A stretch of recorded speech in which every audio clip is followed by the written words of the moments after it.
Maya Richardson stepped out of the transport shuttle and into the bright lights of Station Meridian. Her eyes were wide, taking in everything around her. The station was huge. Metal corridors stretched far in every direction. Strange sounds filled the air. Machines hummed and beeped. Alien voices spoke in languages she did not understand. She was 16 years old. Her dark hair hung to her shoulders. She wore simple Earth clothes, jeans, and a blue jacket with her school logo on it. Her backpack hung on one shoulder. Everything about her looked small and young. The Galactic Exchange Program coordinator waited for her at the landing platform. His name was Kieran. He was a Thoraxian warrior. His skin was gray and thick like stone. He stood almost 3 meters tall. His shoulders were wide like a building. When he looked down at Maya, he felt nothing but disappointment. "This is the human?" Karen asked his assistant. Liz was a violin. She had slim blue skin and eyes that glowed softly. She could read minds. She had been chosen to oversee the human exchange because violins understood communication better than most species. She looked at the girl and felt nothing that seemed dangerous. "Yes," Liz said. "Maya Richardson from Earth." "She is so small," Karen said. He crossed his massive arms across his chest. "Does Earth have no warriors to send us?" Maya heard this. She understood that he did not think much of her. She had heard this before. People on Earth thought she was weak too. She was thin. She did not have big muscles like the boys. She liked to read books about nature and art. She was not a fighter. "I am here to learn about your culture," Maya said. Her voice was quiet and clear. "To help our worlds understand each other better." Karen looked at Liz. Can she even speak properly? Liz closed her eyes for a moment. She was reading Maya's thoughts. What she found was interesting. Maya was not afraid. She was excited.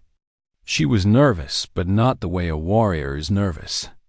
She was the way a student is nervous before an important test. She wanted to do well. She wanted to make her country proud. "She speaks well," Liz said. "Her mind is open. She came here to learn." The security briefing happened the next morning. Maya sat in a large conference room with Karen, Liz, and 3 other high-ranking officers of the Galactic Council. They looked at her file. The file had information about her school, her family, her home in Montana. It said she had no military training. It said she had never been in any official combat program.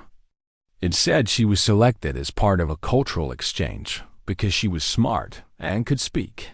The language's well-got Captain Doris, who led the security team, looked up from the file with confusion on her face. She was a Callan, a species known for being careful and cautious. "Why did Earth send a school student?" Captain Doris asked. "Because that is what we asked for," Liz said. "We wanted to know how young humans think. We wanted to see what your civilization values in its youth." "She cannot fight," Karen said. "If there is any trouble, she will be useless." "She is 16 years old," Liz said. "She is here to visit schools, museums, markets. She will be safe." This made sense to the council. They agreed that May would participate in a cultural tour. She would see how the station lived. She would see how different species worked together. She would report back to Earth about what she learned. For the first week, everything went well. Maya visited the Science Museum. She watched alien children learn in schools. The schools were different from Earth schools. Teachers used machines that put information directly into minds. Children did not use paper or pencils. But the children still played together. They still had fun. Maya understood this. She could relate to them. She visited art galleries. She saw paintings made by creatures with too many eyes. She saw sculptures that moved and changed shape. She stood for hours looking at one piece made by a Valen artist. It showed a star being born. Light exploded in all directions. The alien guides with her became less worried as days passed. They saw that she was just a normal student. She asked good questions. She was polite. She did not cause problems. Karen even stopped paying attention to her dot in the second week. Liz took her to the market. It was a big open space where thousands of species came to trade. There were stalls selling food, clothes, weapons, technology. The air smelled like 100 different things. Some smells were good. Some smells made Maya's nose hurt. Liz wanted Maya to see how trade worked between different worlds. She wanted to show her that species that might be enemies in space could work together in the market. It was the place where all things were possible. They walked past a stall selling jewelry, then past a stall selling weapons. Then they stopped at a stall selling food from different planets. Maya tried something that looked like purple fruit. It was sweet and good. This was when the trouble started. 3 figures moved through the crowd very fast. They were Crow. Crow were large reptile-like creatures. They had scales the color of rust. They had teeth that were always visible. They were known for being violent and for not following the council's laws. The Crow were looking for Liz. They had been smuggling something illegal through the station, a weapon that had been banned. Liz worked for the council that banned the weapons. If they did not stop her from reporting what she had seen, they would be arrested. Execution would come next. So they decided to take her. They decided to take her and leave the station before anyone could stop them. The 3 Krell moved through the crowd. Other beings moved away from them. Everyone knew what the Krell were like. Liz felt the danger in the minds of the Krell. She turned to look at them. Her eyes widened. "Run," she said to Maya, but there was nowhere to run. They were surrounded. The first Krell grabbed Liz. His claws were long and yellow. His teeth showed as he smiled. Around them, other aliens scattered. They did not want trouble. Security would be coming, but it would take time. Maya stood still. She was looking at the Krell holding Liz. She was looking at the other 2 Krell, who were moving to block any path away. Then she looked past them to a small child. The child was a young Valen, maybe 5 years old. The Krell's movement was heading right toward the child. They did not care. The child was in the way, and that was all that mattered. Maya saw the child. She saw the fear in its eyes. Something changed in her face. Her breathing changed. It became slower, deeper, more controlled. Her body changed position. Everything that was soft about her disappeared. For just a moment, something that had been sleeping inside her woke up, and everyone around her felt it. The first Krell who held Liz did not notice the change in Maya. He was looking at the Valen coordinator in his claws. He was thinking about escape. He was thinking about what the black market would pay for information about banned weapons. He had no idea what was standing behind him. Maya moved forward. She did not run. She did not panic. She walked. Each step was sure and calm. The other 2 Krell looked at her now. They saw a small human girl. They saw no threat. One of them laughed. His laugh sounded like rocks breaking inside his throat. "Move, small one," the Krell said, "or we take you too." Maya stopped walking. She stood still about 5 meters away. She looked at the Krell holding Liz. "Let her go," Maya said. The Krell laughed again. All 3 of them laughed. "You give orders?" The leader said, "You are not even grown yet." The little Valen child was trying to move away from them, but one of the Krell kept stepping toward it. The child could not get around. This was when something happened that no one in that marketplace would forget. Maya moved toward the Krell who was blocking the child. She did not move fast. She did not move like she was attacking. She moved like someone who had decided something and would not change her mind. The Krell tried to grab her. That was his mistake. Humans on Earth had learned to fight for millions of years. They had learned when their world was full of things that wanted to kill them. When the air was cold enough to freeze blood. When the ground was hard enough to break bones. When there were predators that hunted in the dark with teeth like swords. Humans had learned to be fast, to be smart, to know exactly where and how hard to hit something to make it stop fighting. Maya did all of this. When the Krull's claws came at her, she moved her body to the side. Not much, just enough. His claw passed next to her face. She brought her elbow up fast and hard into the inside of his arm, where muscles and nerves were close to the skin. The Krull screamed. His arm went limp. The pain was real and sudden. The second Krull tried to hit her from the other side. Maya had already turned. She was already moving. She saw his movement coming from far away. She stepped inside his reach, where his long arms could not help him. She put her hands on his chest and pushed. Not with her arms. With her whole body. With her legs and core and the power that came from a world where gravity tried to crush you every day. The Krull flew backward. The marketplace had gone very quiet. Everyone was watching. Liz was still in the hands of the first Krull, the one who held her. But even he had stopped moving. Even he was watching what this small human girl could do. Maya turned toward him. "Let her go," she said again. This time her voice was not polite. This time it was a promise. The Krull felt something cold move down his spine. He had felt fear before. He had felt it when he was young. But he had not felt it in many years. He had thought he was too big to be afraid. He had thought being strong meant you did not need to be afraid. He was wrong. He let Liz go. Liz fell to the ground. But she was okay. Her mind was already reaching out, calling to security. They would be here soon. Very soon. But Maya was not done. She looked at all three Krull. The one with the hurt arm. The one who had been thrown backward. The one who had held Liz and let her go out of fear. "You will not move," she said. "You will stand exactly where you are until security comes. If you run, you will have worse pain than what you have now. I promise." The Krull looked at each other.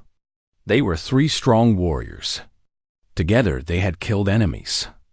Together they had taken things by force. Together they had never lost a fight, but they all knew that if they moved, she would hurt them worse. So they stood still. Security arrived 40 seconds later. Captain Doris came first. She saw the Krull standing with hurt and fear on their faces. She saw Maya standing still, breathing normally, not even sweating. And she saw Liz sitting on the ground where she had fallen. "What happened?" Captain Doris asked. Liz stood up slowly. She used a nearby stall to help herself to her feet. "They were trying to take me," Liz said, "to stop me from reporting them." "And Maya?" "Maya stopped them." Captain Doris looked at Maya with new eyes. "Are you hurt?" Captain Doris asked. "No," Maya said. "Did you kill them?" "No," Maya said. "I did not kill them. I just made it clear that running was a bad choice." Security took the three Krull away.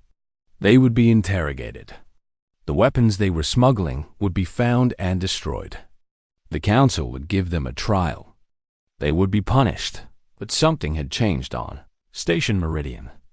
The humans were not what everyone thought. On the walk back to the residential section, Liz was quiet. She was thinking about what she had felt. She could read minds. She could feel the thoughts of others. And she had felt something in Maya that shocked her. When Maya was moving, when Maya was fighting, Liz had felt the mind of something ancient and wild. Something that knew pain and death. Something that had been made by a world that was harder and colder and more violent than anyone here understood. But she had also felt something else. She had felt control. She had felt choices. Maya could have killed all three of those Krull, but she chose not to. She chose to use exactly the amount of force needed to stop them. No more, no less. Karen heard about what happened in the marketplace. He did not believe it at first. One small human girl against 3 Krell warriors. It was not possible, but there were hundreds of witnesses. There was video from the security cameras. There was the medical report that said the Krell had injuries that came from someone who knew exactly how to hurt them. Karen went to find Maya. He wanted to see her again. He wanted to understand. He found her in her room, reading a book about Earth history. She looked up when he came in. "Captain Karen," she said, "is something wrong?"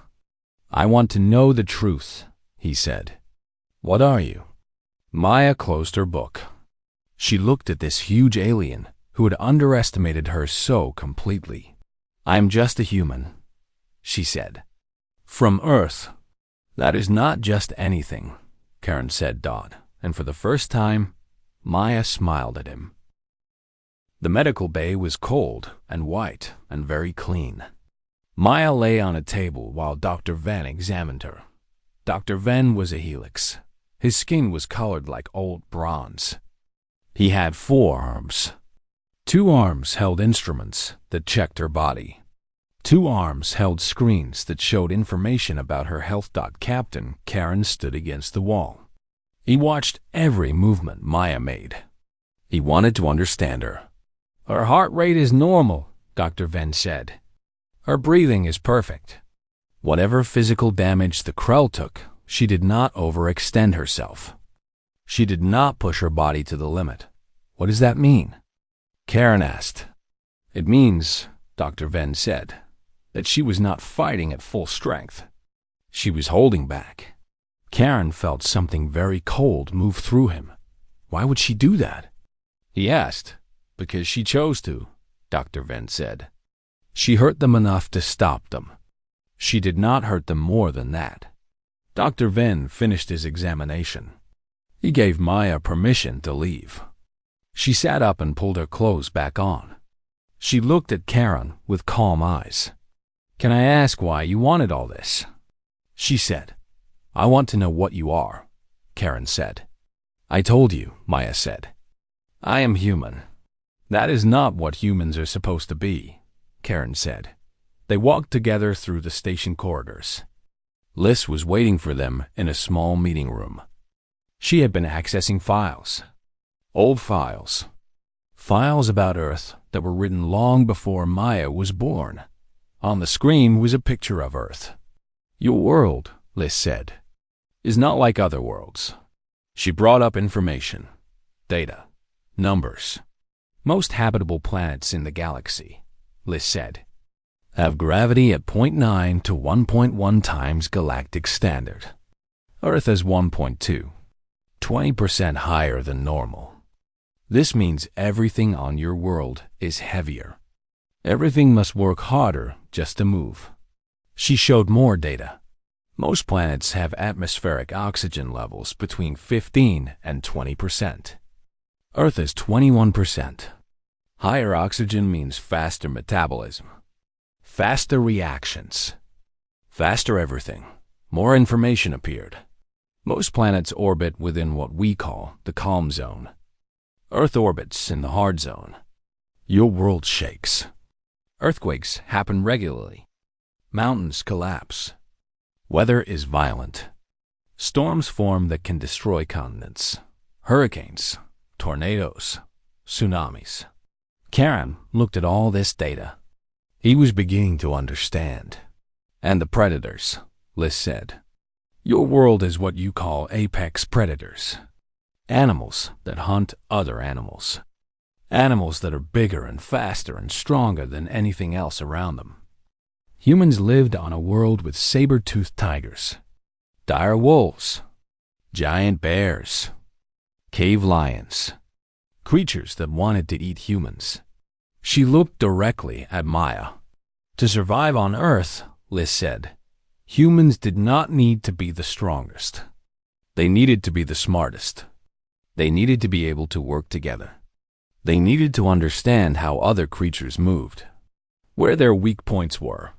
how to hurt them without being killed in return. Liz brought up more files. These were files about human physiology. Human muscles have a different structure than most species, Liz said. They can contract and expand very fast.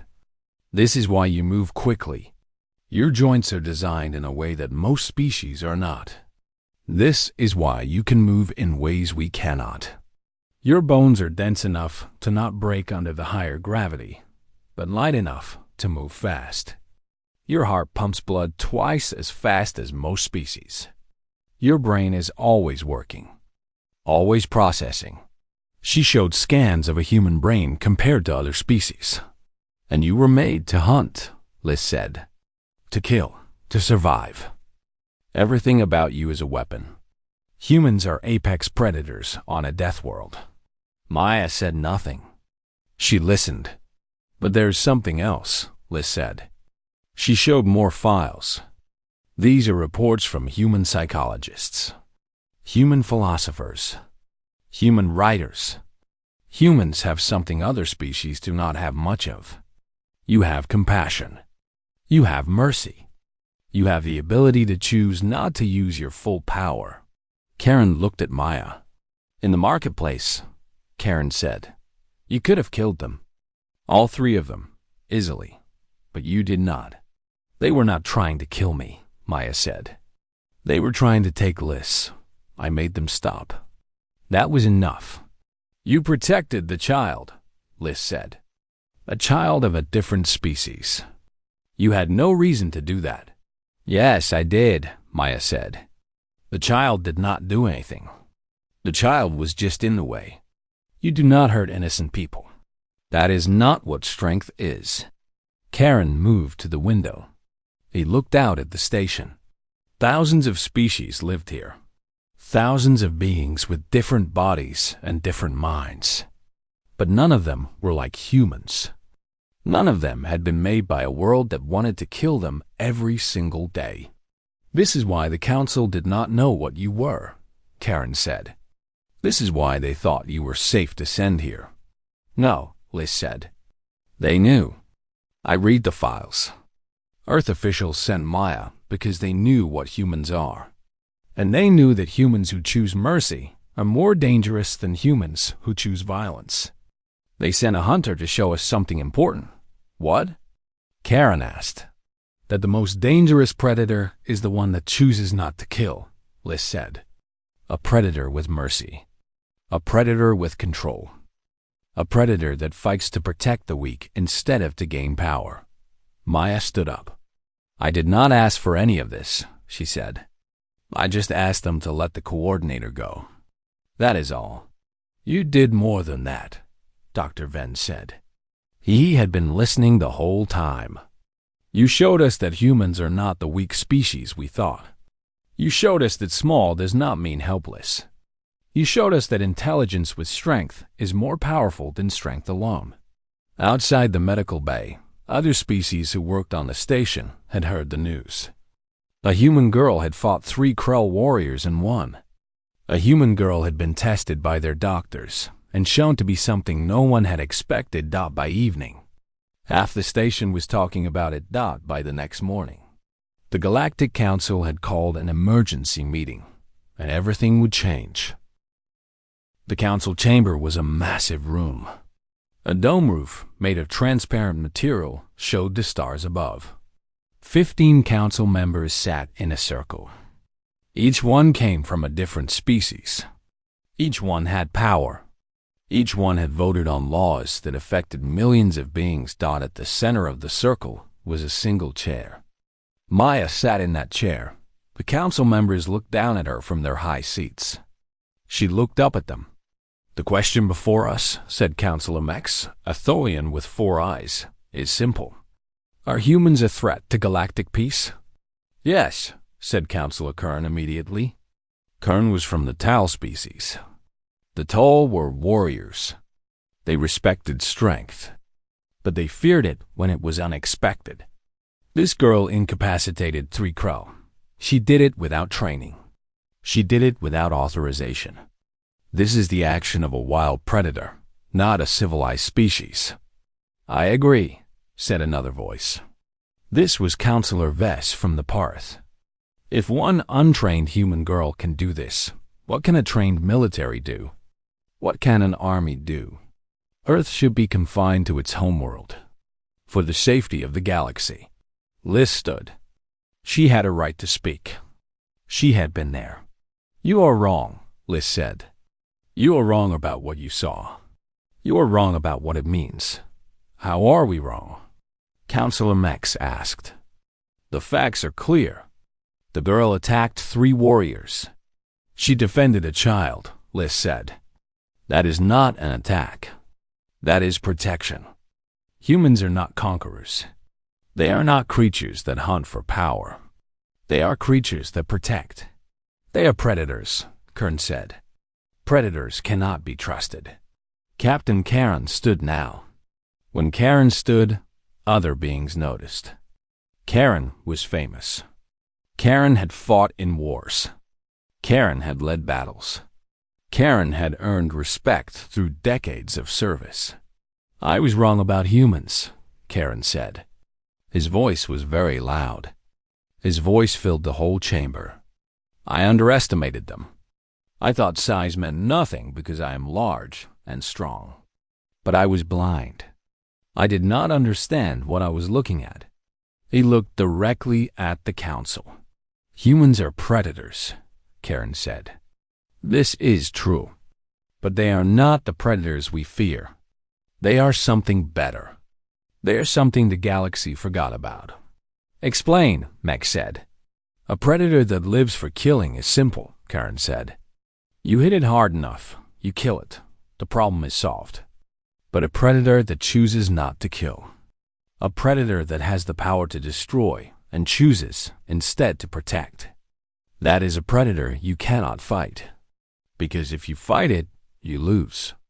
And if you do not fight it, you gain a protector instead of an enemy. This is philosophy, Kern said.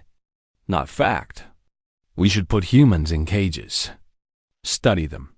Find out if they can be controlled. No, a new voice said. Everyone looked at Maya. You want to say something? Counselor Mex asked. Yes, Maya said. Her voice was quiet, but in the silent chamber, everyone heard it clearly. She stood from her chair. I am 16 years old, she said. I am not a warrior. I was not trained to fight. I was sent here to learn about your cultures, to understand how you work together. She looked around the circle at all the council members. On Earth, she said, we have a lot of ways we can die. The ground shakes and buildings fall down. The weather gets very hot or very cold and people freeze or burn. There are animals that hunt us. There are diseases that make us sick. Every day, being alive is hard. She walked to the center of the chamber. Because of this, she continued, humans learned something important. We learned that the only way to survive is to take care of each other. We learned that if one person is weak, the whole group is weak. We learned that strength without mercy is just another kind of death. Kern started to interrupt, but Maya spoke over him. When you are born on a world that wants to kill you, she said, you learn real strength. Real strength is not being able to hit the hardest. Real strength is knowing when to hit, knowing how hard, knowing when to stop, knowing when to protect someone weaker than you, even when nobody is making you do it. She pointed at the Krell incident. That child could not defend itself, Maya said. I could defend it. So I did. Not because someone ordered me. Not because I got something in return. But because that was right. That is what humans do. We protect. We survive. We choose to be better than we have to be. Counselor Mex leaned forward. If humans are free, Mex said, will you use your strength to conquer other worlds? No, Maya said. Earth tried that in the past. We had wars. People died. We learned it does not work. A world you conquer will always rebel against you. But a world you help will be your friend. My country sent me here to learn. to make friends, to show you that humans can be part of this galaxy, not as weapons. As equals? Kern laughed. You are 16 years old. You are from a world with no space travel. You are right, Maya said. I am young. My species is young. But we are here now. We are part of this galaxy now. You can either welcome us and help us learn, or you can reject us and find out what happens when a Deathworld species has nothing to lose. The chamber went very quiet. Are you threatening us? Max asked. No, Maya said. I am telling you the truth. I am telling you what my government told me to tell you. We do not want war. We do not want conflict. But we are not weak. We are not helpless. We will survive. We will do what we have to do to survive. And we will do it together, as humans, whether you help us or not. She sat back down. Counselor Vess whispered to Counselor Max. Hearn looked angry, but others looked thoughtful. This council will recess, Max said. We will vote tomorrow on the status of Earth and humanity in the galactic community. Liz walked with Maya back to her quarters. You did well, Liz said. I do not know if it helped. Maya said. You showed them the truth, Liz said. Sometimes that is all you can do. That night Maya could not sleep. She stood at her window and looked out at the stars. Somewhere down there was Earth, her home, her family, the world that had made her what she was. She had shown them what a Deathworld predator looked like. Now she would have to live with what came next. The alarm bells were not like anything Maya had ever heard. They were loud and deep and filled with fear. She woke in her bed, confused. Red warning lights blinked in her room. She put on her clothes and went to find Liz. The corridors were full of aliens running in different directions. Some were going to defense stations. Some were going to bunkers. Some were just panicking. Liz was in the central command room. She looked at Maya with shocked eyes. There is a fleet, Liz said. A Zarnak fleet. They are headed here. They have been moving quietly through space, but our long-range sensors just detected them. They will be here in 6 hours. Zarnak? Maya said. She did not know who that was. An insectoid species from the outer rim, Liz said. The council had reports about them, but everyone thought they were weak, isolated, far away from our space. And they are not? Maya asked. No, Liz said. They are very strong. They have advanced weapons. The fleet is large. Our best estimate is that they can destroy this station. They can destroy any world in the Outer Council territories. Captain Doris was shouting orders. Other officers were running between stations. The council members were gathering in the war room. Karen came over to Maya. You should go to the safety bunker, he said. This is not a place for students. What is happening? Maya asked. War, Karen said. Maybe. The council has been ignoring the Zarnak for years. We thought they were not a threat. We were wrong. He looked at the screens showing the approaching fleet. There were hundreds of ships, thousands of weapons. The station would not survive direct attack. The council is meeting now, Karen said. They are trying to decide what to do. In the war room, the council members were arguing. Councilor Kern wanted to attack. Councilor Vess wanted to run. Councilor Max was asking for options that nobody had. We have no military strength here, one said.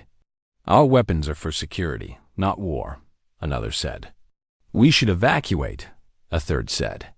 Save as many lives as possible. The messages from the Zarnak came through in broken galactic common. You have taken resources from our space.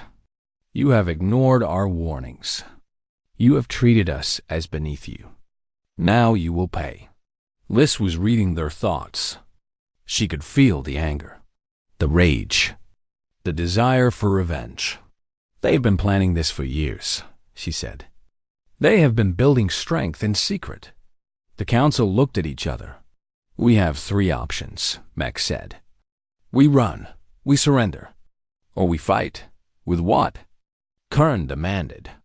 We have security forces. We do not have a military. That is when Liz stood up. We have something, she said. She pointed at the door where Maya stood. Everyone turned to look at the young girl. One human girl defeated 3 Krell warriors, Liz said.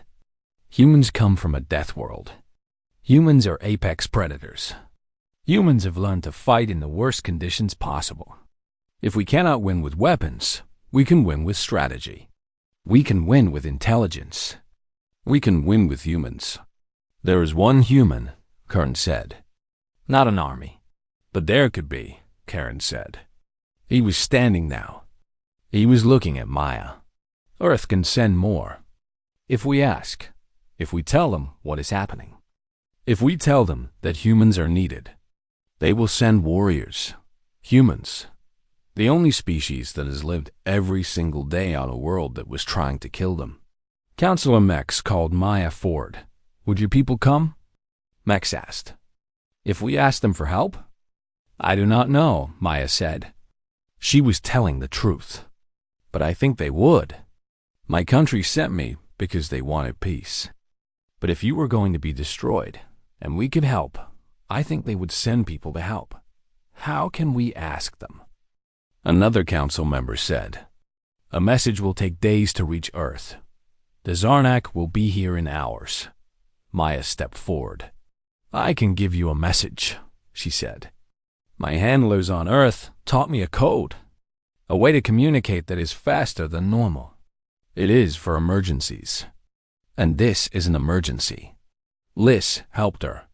They sent the message through a secure channel, a channel that humans had built into the station before they left Earth.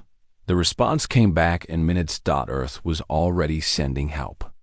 Human military advisors, soldiers trained in Earth tactics, trained in fighting on a death world. The transport ships were being prepped. They would arrive in 4 hours, before the Zarnak, before the council had to choose between running and dying. The council looked at each other in shock. It seems, Mex said, that humans plan ahead. The battle was different from what anyone expected. The Zarnak ships came in fast, expecting to find an easy target. Instead, they found something that moved unlike any military they had ever seen. The human soldiers did not defend the station the way most species did. They moved. They changed. They attacked from angles the Zarnak did not expect. They used the shape of the station itself as a weapon. Karen fought alongside the human soldiers. He began to understand what he was seeing. Humans did not have the most powerful weapons, but they had the best minds. They understood how to use what they had. They understood that a small force that moved fast was better than a large force that was slow. By the end of the battle, the Zarnak had lost. Their pride was shattered. They retreated. The council had won. Station Meridian was safe. The council called a special session. All the members came. Karen came. Liz came. Captain Doris came. Many others came. The Galactic Council, Mex said, votes to officially recognize the human species of Earth as full members of the galactic community. We vote to accept their offer of alliance. We vote to send ambassadors to Earth, and we vote to thank them for saving our lives. The vote was unanimous. Afterward, on the marketplace platform where the first battle had happened, Karen stood with Maya, with the human military advisors, with Liz, with soldiers from 5 different species who had fought together. What will you do now? Karen asked. Will you go back to Earth? Maya looked at him. Then she looked at all of them.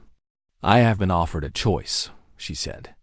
To go home, or to stay here, to be an ambassador, to help teach the galaxy what humans are, to help humans and other species understand each other. She took off her school jacket. the blue jacket with the Earth School logo. "I think I will stay," she said. "I think the galaxy needs to know about where I come from. Not as a threat, but as a friend, as a protector, as something that chose to be better." Karen put his huge hand on her small shoulder. "You are not a schoolgirl," he said. "Not anymore." "No," Maya agreed. "But I do not have to be a soldier either." She looked out at the station, at the different species, at the world she had just become part of, at a galaxy that had tried to ignore what humans were and learned the hard way. "I am an ambassador," she said. "That is more important than either." And as the stars shone above the station, Maya Richardson took her first real steps into the galaxy. Not as a girl, not as a warrior, but as something the universe had never seen before, a human, free, choosing to help, choosing to protect, choosing to show that the most dangerous predator is the one that chooses mercy. The schoolgirl had awakened the Deathworld predator, and the Deathworld predator had chosen to be a bridge between worlds.